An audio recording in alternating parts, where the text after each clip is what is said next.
PKI itu nyata, PKI gaya baru. Oleh Anton Permana dari Tanhana Dharma Manggrava Institute.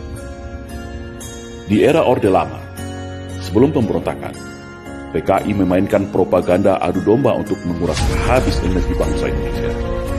Memanfaatkan tangan Soekarno selaku presiden, hingga lahirlah perang dengan DITI, PRRI, Parmesta, hingga operasi Ganyang Malaysia. Padahal, sebelumnya, mereka semua adalah rekan-rekan seperjuangan Soekarno semasa perang merebut kemerdekaan. Tidak cukup di situ.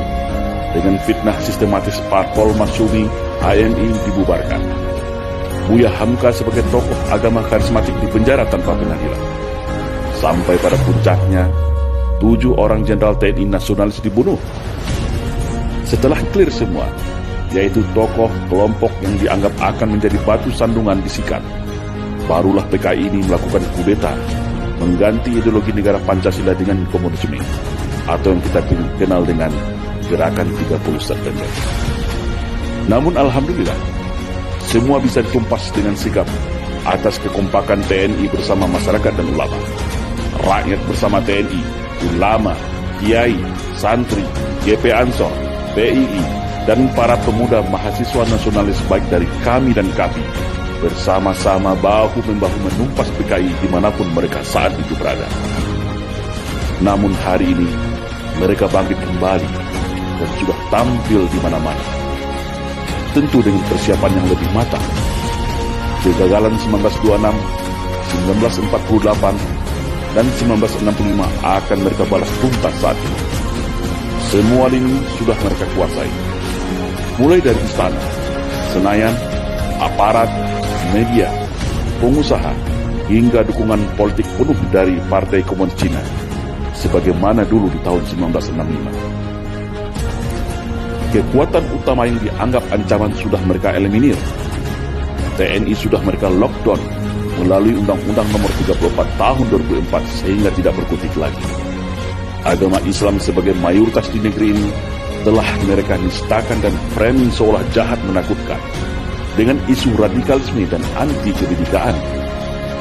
Ulama vokal Habib Rizik Syihab juga sudah mereka isolasi. Ustadz Alfian Tanjung dan pakar dalam hal komunisme sudah selesai mereka penjarakan. Ormas Islam yang besar-besar sudah mereka susupi dan pecah belah. HTI mereka bubarkan. FPI menunggu waktu. PKA Cina sudah infiltrasi masuk dan menyebar di seluruh pelosok Nusantara.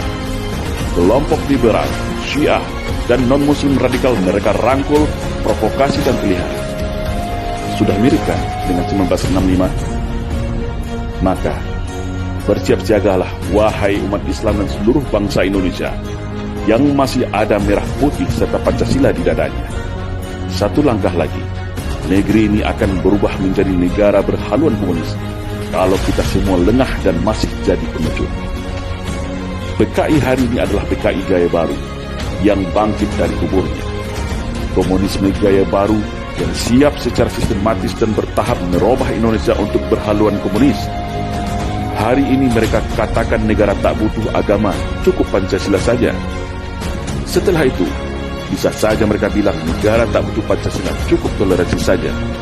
Itulah siasat ala komunis, halus, sistematis, dan agitatif.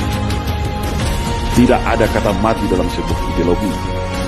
Ibarat sawah dan ladang, ketika kemarau mungkin akan kering menjadi semak belukar. Tetapi ketika kembali disirami air, diberi pupuk, maka padi dan tanaman itu pun akan kembali tumbuh dengan subur. Dan hari ini, negara kita adalah surga bagi para anak-anak PKI. Jangan lengah, tetap waspada. Perkuat ketaatan keimanan kita kepada Allah Subhanahu wa Ta'ala. Perkuat kerukunan dan persatuan antar sesama. Karena ajaran komunisme tidak akan bisa hidup kalau rakyat Indonesia dekat dengan agama. Komunisme akan mati kalau kita sesama anak bangsa hidup rukun, saling toleransi, berdamai, dan bersatu tanpa membedakan sara. Karena fitnah adalah senjatanya PKI. Adu domba dan hasut menghasut adalah pisaunya PKI. Berbohong, menipu, berkamuflase, dan membolak-balikan fakta kebenaran adalah nafasnya PKI. Membenci agama dan berupaya menjadikan agama sebagai musuh negara adalah agenda utama PKI. Bersiap siagalah wahai rakyat Indonesia. Mereka sudah ada di hadapan, di samping, di belakang, bahkan di sekeliling kita. Dan ingatlah, ketika ada yang mengatakan bahwa komunisme itu sudah mati dan tidak ada lagi, maka hati-hatilah, mereka itulah komunisme, atau minimal korban dari hasil cuci otak kader-kader komunis yang gemuis dan oportunis. Waspada.